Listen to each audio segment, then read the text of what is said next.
This video discusses finding the charge and the voltage on capacitors. So here I have a circuit with 4 capacitors in a series parallel sort of combination. And so remember that you can determine the here's your equation for your capacitance, which is equal to the amount of charge divided by the voltage. All right, and this of course looks very, very similar to Ohm's law.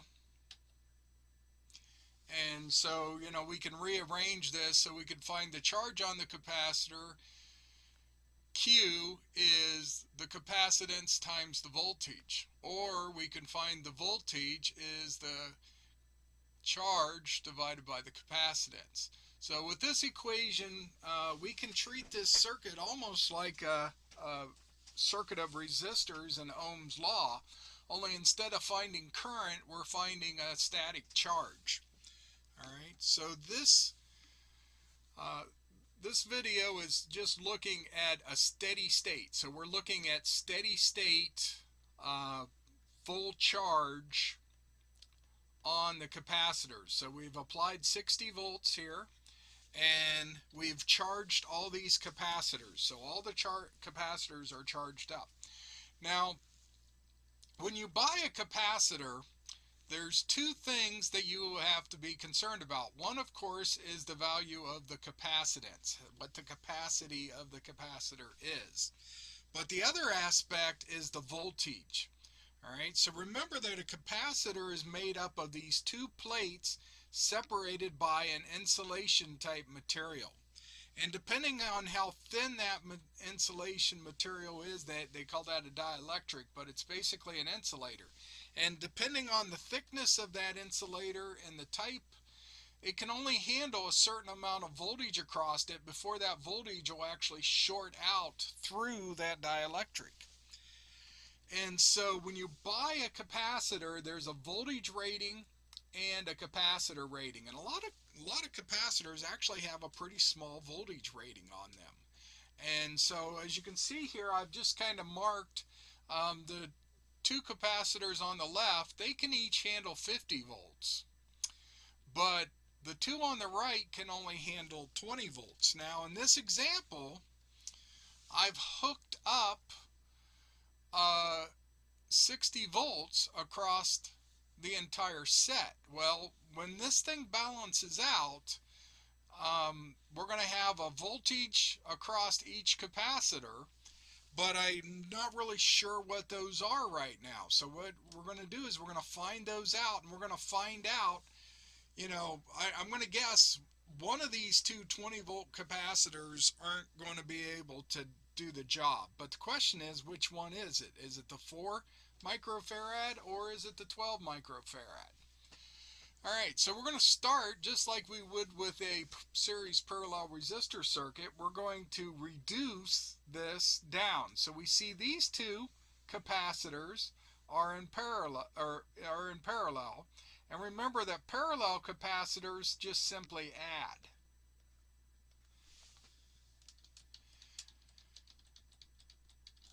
Alright, so these two, the 6 and 4, would simply add up to a nice, easy 10 microfarad capacitor.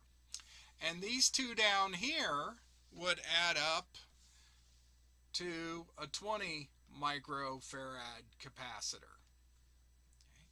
Now, we can then further simplify these two in parallel, or these two in series. So these two in series capacitors add like resistors would in parallel, right? Capacitors are kind of the opposite. So we're going to end up with this 1 over 10 plus a 1 over 20. And this is, of course, microfarads. And so when we look at the total capacitance, we're going to end up with about 6.6 microfarads. So if I was going to put that into Blackboard, it would be 6.67 microfarads. but I'm just going to go ahead and carry it on out. You know, technically this is just, this 6 just runs forever here. Okay, it's never ending repeat of the value 6 there. All right, so so this capacitor here then is 6.6. Again, it just kind of continues microfarads there. That's the value of the capacitance. Now, looking in, if we apply 60 volts to this, we can now calculate what the charge is. Well, the charge Q is equal to, and I wrote that right up here, right? The charge is equal to the capacitance times the voltage. So that's going to be 60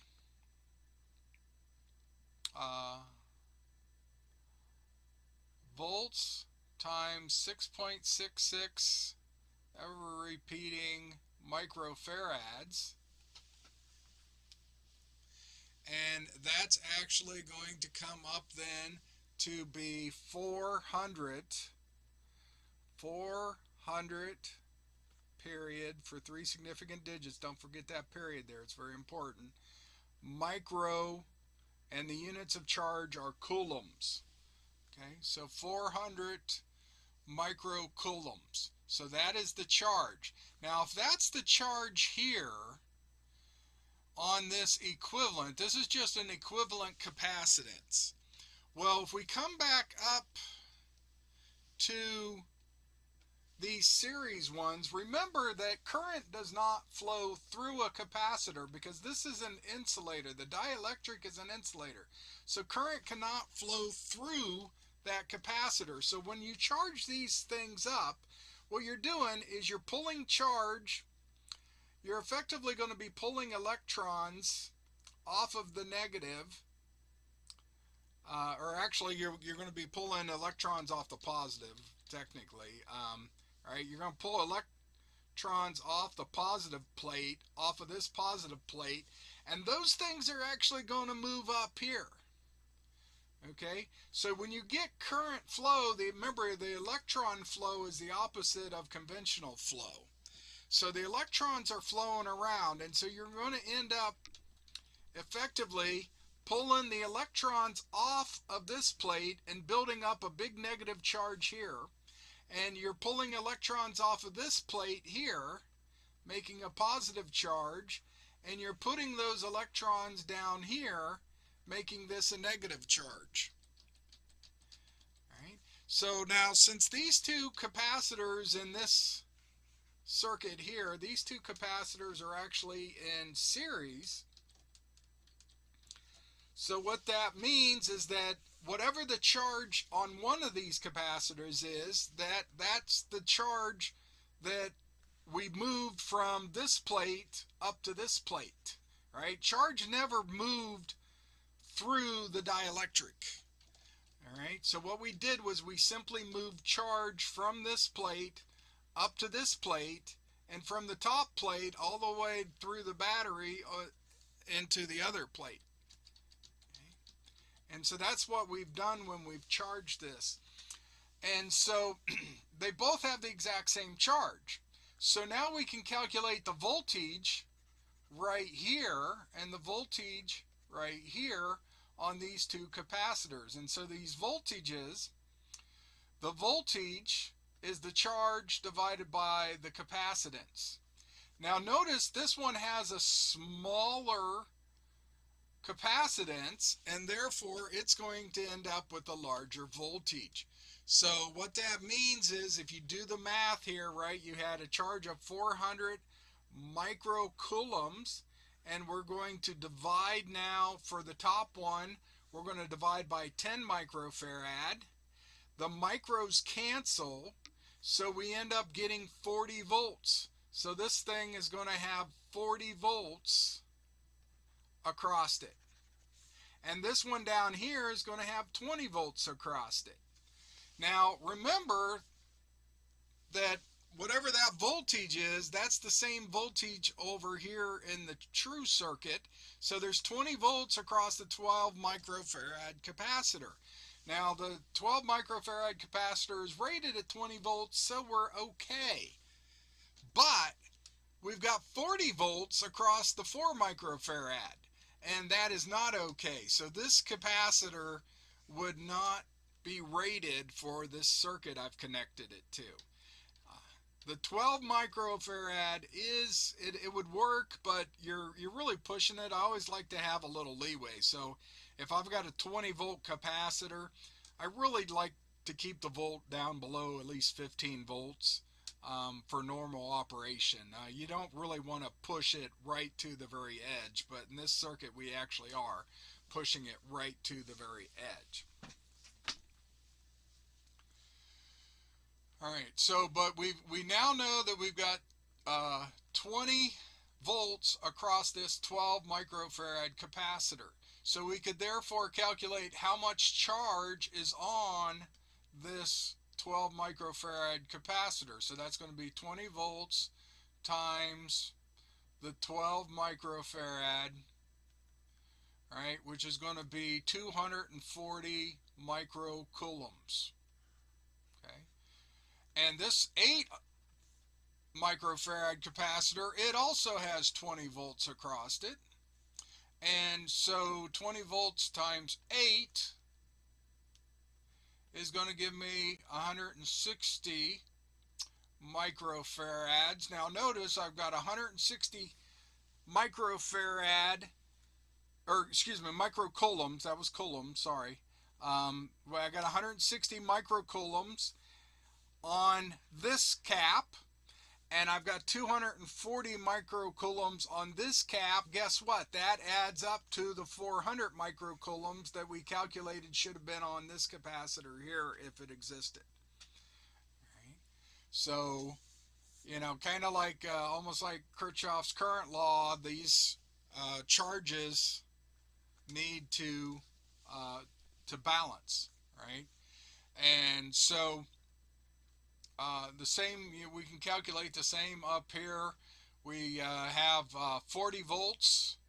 So we had 40 volts times 4 microfarad, right? And so that's going to give us 160 microcoulomb on the smaller cap.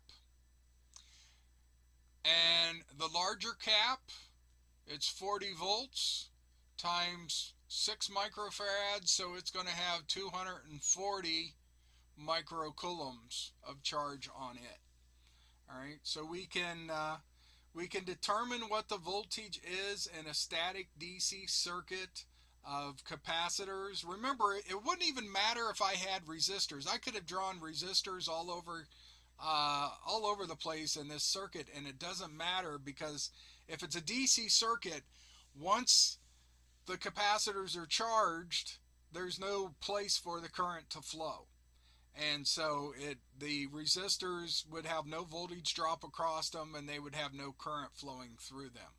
Okay, now during the transients that, you know, when you first connected the voltage source up, that would you know, affect how fast it takes to charge those capacitors. But once I waited long enough that I knew the capacitors are charged, I can come along and I can say, okay, I've got 40 volts across this. I got 40 volts across the 4 micro, and it's only rated for 20, so it might blow. I don't know, but you know, I wouldn't trust it. But in this circuit, that's what the circuit would try to do, is put 40 volts across there, and it, like I say, it may end up shorting out through that dielectric and ruining the capacitor. And if that was to happen, then we would end up getting 60 volts. If that was a short, we'd end up getting 60 volts right here at this point, and we would end up blowing both of these capacitors also.